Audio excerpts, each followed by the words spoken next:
Hi, so just a quick one today, looking at plastic piping and Speedfit fittings. Super easy to use. So if you're putting them on a piece of plastic pipe, the barrier pipe as it's called, you must remember this bit, this little insert. If you don't put this in, it will leak. So you push that into the pipe and then simply push that on, tighten it up, and that's it, it's connected. Just how quick was that? So much quicker than soldering a joint onto a copper pipe. Copper pipe, speaking of which, if you've got a copper pipe, it's exactly the same for that. You don't need the insert because it's copper pipe. Push it straight on, tighten it up, job's done.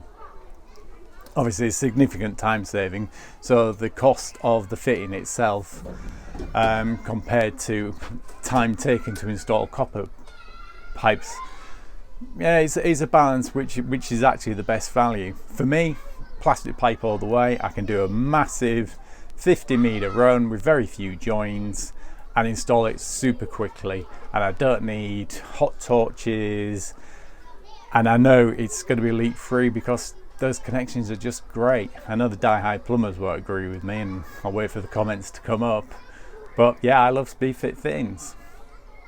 Well, I hope that was useful. See you on the next one. Bye bye. Please don't forget to like, subscribe and comment. Thanks. See you on the next one.